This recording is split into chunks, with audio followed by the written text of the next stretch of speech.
अस्सलाम वालेकुम वरहमतुल्लाहि वबरकातुहू। मैं Musaib class 12th student of mission E. मैं आज आपके साथ एक प्रॉब्लम जो है वो डिस्कस करूंगा, जो प्रॉब्लम रिलेटेड टू रिप्रोडक्शन है, और उस प्रॉब्लम का नाम है इनफर्टिलिटी। इनफर्टिलिटी जो है ये एक ऐसी प्रॉब्लम है जिसमें क्या होता है कि जो हमारे पास कपल्स होते हैं या जो हस्बैंड एंड वाइफ जो हमारे पास होते हैं वो 2 साल से कंटिन्यूसली जो है अनप्रोटेक्टेड सेक्सुअल इंटरकोर्स जो है वो कर रहे होते हैं। अनप्रोटेक्टेड का मतलब कि वो कोई भी कंट्रासेप्टिव जो है वो इस्तेमाल नहीं कर रहे होते हैं। कंट्रासेप्टिव क्या होते हैं? ये ऐसे डिवाइसेस होते हैं जो कि फर्टिलाइजेशन होने से रोकते हैं, यानी या तो वो स्पर्म को ओवम के साथ कांटेक्ट में आने नहीं देंगे या तो अनदर कोई मेथड इस्तेमाल करके हम फर्टिलाइजेशन को रोक सकते हैं। तो अब हम जनरल में कह सकते हैं कि 2 साल कोई भी कंट्रासेप्टिव इस्तेमाल किए बगैर अगर एक कपल सेक्सुअल इंटरकोर्स कर रहे हैं, उसके बाद भी जो है फीमेल वो प्रेग्नेंट नहीं हो पा रही है, यानी जो इनका बच्चा है वो नहीं हो पा रहा है, इस प्रॉब्लम इस डिजीज को हम कहते हैं इनफर्टिलिटी। अब इनफर्टिलिटी जो है ये इसके बहुत सारे रीजन, बहुत सारे कारण जो है वो हो सकते हैं, जिसमें क्या अगर हम फीमेल में देखें और वो मेल में भी लाई कर सकते हैं। जरूरी नहीं है कि फीमेल में ही हो, वो प्रॉब्लम जो है वो मेल में भी हो सकती है, फीमेल में भी हो सकती है, जो प्रॉब्लम्स रीजन बन सकती है इनफर्टिलिटी की। लेकिन देखा जा रहा है कि जो हमारा इंडिया है इसमें ज्यादातर जो है ये पता हो के भी कि प्रॉब्लम जो है वो बहुत मेल में भी हो सकती है, फीमेल में भी, लेकिन ब्लेम जो है इनफर्टिलिटी के लिए वो फीमेल को ही किया जाता है, जो कि बिल्कुल गलत बात है। इसमें क्या होता है कि अगर फीमेल की बात की जाए, फीमेल या तो ड्रग जो है एडिक्ट हो सकती है, या उसमें कोई मतलब साइकोलॉजिकल प्रॉब्लम हो सकती है, जैसे डिप्रेशन, एंजाइटी जो है वो फीमेल में हो सकती है। या मेल में अगर हम प्रॉब्लम्स की बात करें, वो जैसे इरेक्टाइल डिसफंक्शन है वो हो सकता है, या मेल जो है वो अच्छी तरीके से इंसेमिनेट जो है, या मेल में एक रूल हमारा होता है जिसको हम कहते हैं 60-40 रूल। 60-40 रूल जो हमारे पास होता है, 60-40 रूल, ये क्या कहता है? हमें पता है कि जो मेल जब इजैकुलेट करता है, हर एक इजैकुलेशन में तकरीबन 250 से 300 मिलियन स्पर्म्स हमारे पास होते हैं, जिनमें क्या होना चाहिए टोटल स्पर्म्स में जो 60% है, 60% की जो शेप है वो नॉर्मल होनी चाहिए। यह जो शेप नॉर्मल स्पर्म की होती है, जैसे एक स्पर्म का हेड होता है, उसके बाद हमारी इसकी जो मिडल पीस होता है, टेल जो स्पर्म की होती है, नॉर्मल शेप ऐसी होनी चाहिए 60% स्पर्म्स की। उसके बाद जो वो टोटल 60% स्पर्म्स हमारे पास नॉर्मल शेप के आए, उनमें 40% जो है वो एक्टिवली मोटाइल होनी चाहिए, यानी वो मूवमेंट स्पर्म्स की जो है वो ठीक ठाक होनी चाहिए अच्छे से, ताकि वो अच्छी तरीके से फैलोपियन ट्यूब तक पहुंच जाए। ये रूल अगर फॉलो नहीं हुआ कि सच दैट कि मेल में क्या हो रहा है, ये रूल जो है वो अप्लाई नहीं हो रहा है, इसमें 60% से कम स्पर्म्स की शेप नॉर्मल है, तो वहां पर भी प्रॉब्लम बन सकती है कि वो इनफर्टाइल जो है वो कपल बन सकता है। या अगर हम देखेंगे जो मेल है उसमें इरेक्टाइल डिसफंक्शन हो सकता है। अब अगर ये प्रॉब्लम्स है तो इनका कोई सोल्यूशन भी होगा। प्रॉब्लम्स को ठीक करने के लिए सॉल्यूशंस को डेवलप किया गया, लेकिन तमाम उन सॉल्यूशन जो हमारे पास है, ऑल दो सॉल्यूशंस, उनको हम मिलके बोलते हैं आर्ट। आर्ट मतलब जो हमारे पास ART होता है उसको हम कहते हैं असिस्टेड रिप्रोडक्टिव टेक्नोलॉजीज।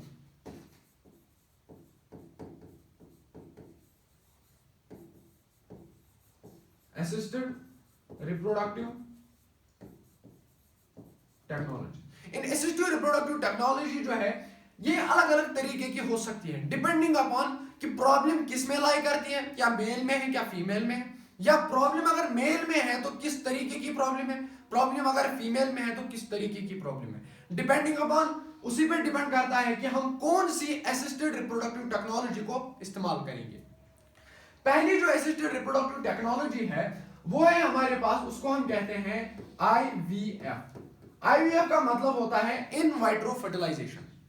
इसमें हम क्या करते हैं, अगर क्या होता है कि फीमेल जो है वो एग जो है नहीं बना पा रही है, या फीमेल अगर एग बना भी रही है लेकिन वहां पे वो फर्टिलाइजेशन के लिए जो माहौल चाहिए, जो इन्वायरमेंट चाहिए, वो प्रोवाइड नहीं हो रहा है, या मेल जो है मेल में 60-40 रूल या कोई अनदर प्रॉब्लम है जो उसमें हो रही है, स्पर्म नहीं बन पा रहा है, उसमें हम क्या करेंगे, अगर अब दोनों स्पर्म बना, एक स्पर्म बना पा रहा है, दूसरा एग जो है वो इजीली बना पा रहा है, उसमें हम उन्हीं से हस्बैंड से क्या करेंगे, स्पर्म कलेक्ट करेंगे और जो हमारे पास वाइफ होगी उससे हम ओवम जो है वो कलेक्ट करेंगे। उसके बाद दोनों को लाएंगे, इसको हम इसलिए इन वाइट्रो कहते हैं। इन वाइट्रो का मतलब होता है हम इसको टेस्ट ट्यूब में करते हैं या लैब में करते हैं। हम लाएंगे स्पर्म और ओवम, उसको फ्यूज कराएंगे एक टेस्ट ट्यूब के अंदर।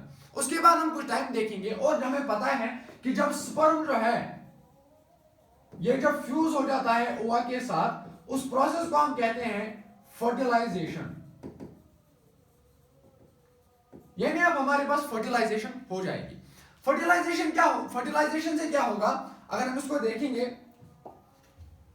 जो हमारे पास फर्टिलाइजेशन हो गई तो फर्टिलाइजेशन से हमारा एक स्ट्रक्चर बनता है जिसको हम कहते हैं जाइगोट। यानी ये हमारे पास एक स्पर्म है,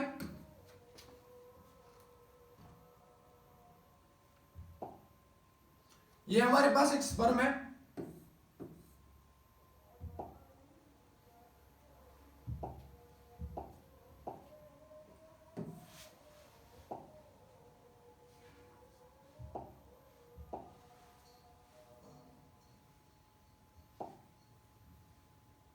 ये हमारे पास एक स्पर्म आ गया।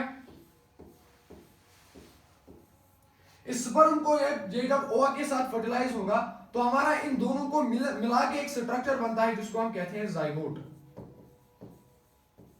और जब ये जाइगोट बन गया उसके बाद हमारे पास अब इस जाइगोट को ट्रांसफर करना है उस फीमेल की यूट्रस में, उस फीमेल के रिप्रोडक्टिव ट्रैक्ट में। उसमें हम क्या करेंगे, अब उसके बाद जो हमारे पास है, अब उसको ट्रांसफर करने के हमारे पास दो तरीके हैं। या तो हम क्या करेंगे, डायरेक्टली जाइगोट को उठाएंगे, जाइगोट को ट्रांसफर करेंगे, या अगर हम जाइगोट को ट्रांसफर नहीं कर सकते हैं तो हम क्या करते हैं, जाइगोट जो है ये अब डिवाइड करता है। जाइगोट डिवाइड करेगा, ये एक से ज्यादा सेल्स बनाएगा, जिन सेल्स को हम कहते हैं ब्लास्टोमियर। अब जो एक से ज्यादा सेल स्ट्रक्चर है उसको हम कहते हैं एम्ब्रियो। जो हमारे पास एम्ब्रियो है, एम्ब्रियो क्या है, ये जाइगोट ही है, लेकिन इसलिए आप डिवाइड क्या है, एक से ज्यादा सेल्स इसने बनाई है। अब लेकिन एम्ब्रियो भी क्या होना चाहिए, इसमें भी कंडीशन है। अगर हम एम्ब्रियो को ट्रांसफर करेंगे उसमें वो खाली जो इसमें सेल्स होंगे एम्ब्रियो में, जो मैंने अभी कहा उसको उनको हम ब्लास्टोमियर्स कहते हैं। ब्लास्टोमियर या खाली 8 होनी चाहिए, 8 से ज्यादा ब्लास्टोमियर्स नहीं होने चाहिए। अप टू 8 ब्लास्टोमियर अगर हम एम्ब्रियो ट्रांसफर करते हैं या हम जाइगोट को ट्रांसफर करेंगे, उस एम्ब्रियो ट्रांसफर को हम कहते हैं जिप, यानी जाइगोट इंट्राफैलोपियन ट्रांसफर। और यहां पर यह ख्याल रखना है कि अगर हम जाइगोट को या एम्ब्रियो अप टू 8 ब्लास्टोमियर्स को ट्रांसफर करेंगे, उसका ध्यान रखना है कि वो हमें यूट्रस में नहीं बल्कि फैलोपियन ट्यूब में ट्रांसफर करना है। क्यों? बिकॉज जब नॉर्मल फर्टिलाइजेशन होती है, नॉर्मल फर्टिलाइजेशन में ये जो स्ट्रक्चर्स होते हैं, चाहे जाइगोट हो या एम्ब्रियो अप टू 8 ब्लास्टोमियर्स, ये प्रेजेंट होते हैं फैलोपियन ट्यूब में। उसके बाद ये फैलोपियन ट्यूब से आते आते आते आते आते यहां पर यूट्रस जो है उसमें इंप्लांट हो जाता है। लेकिन यूट्रस में उस समय पे वो 8 ब्लास्टोमियर का एम्ब्रियो नहीं होता है, वहां पर जो एम्ब्रियो यूट्रस में होता है उसमें 8 से ज्यादा ब्लास्टोमियर्स होते हैं। अब अगर दूसरा तरीका क्या है, अगर हमने अब एम्ब्रियो जो है वो उसमें 8 से ज्यादा ब्लास्टोमियर्स है, ठीक है, उस एम्ब्रियो ट्रांसफर को हम कहते हैं intra uterine transfer. Intra uterine का मतलब क्या होगा, हम इसको यूट्रस में ट्रांसफर करते हैं। बिकॉज जो 8 से ज्यादा स्ट्रक्चर वाला, जो 8 से ज्यादा ब्लास्टोमियर वाला एम्ब्रियो होता है वो यूट्रस में ही प्रेजेंट होता है। तो ये हमारा जो है ये है greater than 8 blastomere structure, blastomere embryo, ठीक है। इसको अगर हमें ट्रांसफर करना होगा तो ध्यान रखना है कि हमें उसको यूट्रस में ट्रांसफर करना पड़ेगा। तो ये हो गए हमारे दो एम्ब्रियो ट्रांसफर, जो कि हमारे पास जो आईवीएफ है, इन वाइट्रो फर्टिलाइजेशन, उसके जो दो एम्ब्रियो ट्रांसफर है, एक तो हमने पढ़ा zygote intra fallopian transfer zip, दूसरा होता है IUT that is intra uterine transfer. Now अगर एक प्रॉब्लम ऐसी है, मेल में प्रॉब्लम लाई करती है कि मेल जो है वो स्पर्म को इंजेक्ट नहीं कर पा रहा है, यानी वो स्पर्म जो है उसको वो फीमेल रिप्रोडक्टिव ट्रैक्ट के अंदर स्पर्म को ट्रांसफर नहीं कर पा रहा है, तो प्रॉब्लम रीजन क्या हो सकता है कि मेल में जो इरेक्टाइल डिसफंक्शन है या अनदर कोई प्रॉब्लम है। उसमें हम क्या करते हैं, उस मेल जो है अगर मेल स्पर्म बना पा रहा है तो हस्बैंड से ही जो है हम स्पर्म लेंगे। अगर हस्बैंड जो है उसमें स्पर्म से कोई प्रॉब्लम है तो कोई डोनर मेल जो हमारे पास होगा उससे हम स्पर्म लेते हैं। उसके बाद क्या करते हैं, उसको हम इंजेक्ट करते हैं। उस टेक्निक को हम कहते हैं आर्टिफिशियल इंसेमिनेशन। इंजेक्ट किस में करते हैं, फीमेल रिप्रोडक्टिव ट्रैक्ट में, यानी ये हमारे पास जो है इसमें हमारे पास स्पर्म्स होंगे, इन स्पर्म्स को हम इंजेक्ट करेंगे या तो यूट्रस के अंदर या तो फैलोपियन ट्यूब के अंदर। अगर यूट्रस में करेंगे तो इसको हम कहते हैं इंट्रा यूटेराइन इंसेमिनेशन, ठीक है। तो ये भी हमारे पास एक टेक्निक है अगर मेल में प्रॉब्लम लाई करती है। या तो कभी कभार हम क्या होता है कि अगर आप ये जो है ये हमसे नहीं हो पा रहा है कि हम अगर स्पर्म ठीक ठाक है, स्पर्म मोटाइल भी ठीक ठाक, अगर मोटिलिटी ऑफ स्पर्म में प्रॉब्लम है कि अगर हम स्पर्म को यूट्रस के अंदर जो है ट्रांसफर करते हैं, उसके बाद स्पर्म जो है वो एग तक नहीं पहुंच पा रहा है, उसमें हम क्या करते हैं डायरेक्टली जो स्पर्म है उसको एक इंजेक्शन के अंदर लेते हैं, सिरिंज के अंदर लेते हैं, उसके बाद हम डायरेक्टली जो है इसको इंजेक्ट करते हैं ओवम के अंदर। अगर ये हमारे पास ओवम है, ठीक है, उसमें हम जो डायरेक्टली इंजेक्ट करते हैं किसको, स्पर्म को। इसको हम कहते हैं इंट्रासाइटोप्लाज्मिक स्पर्म इंजेक्शन। ये भी हमारे पास एक टेक्निक है जिसकी वजह से हम क्या कर सकते हैं, जो हमारे पास स्पर्म है उसको ओवा के साथ फ्यूज करा के उस कपल को जो है फर्टाइल बना सकते हैं। ये हमारे पास डिफरेंट टेक्निक्स है। मैंने अभी आपको कहा कि ये टेक्निक हम ये देख के पता लगा सकते हैं कि कौन सी हमें टेक्निक इस्तेमाल करनी है। उसके लिए हमें पता होना चाहिए कि प्रॉब्लम पहले किस में लाई करती है, और दूसरी बात अगर प्रॉब्लम मेल में है या फीमेल में है तो किस तरीके की प्रॉब्लम है। तो ये मेथड जो है ये बहुत ही मतलब कॉम्प्लिकेटेड है होते हैं हमारे लिए, और ये हर एक इंसान के लिए जो है वो मतलब एफोर्डेबल नहीं हो सकते, बहुत ही एक्सपेंसिव मेथड्स है। और अल्टीमेटली अगर हम देखेंगे एक कपल का जो गोल होता है वो होता है पेरेंटहुड, ठीक है, कि एक पेरेंट के पास बच्चा हो, वो उसकी देखभाल करे, उनका भी जो एक सपना है बच्चा होने का वो पूरा हो सके।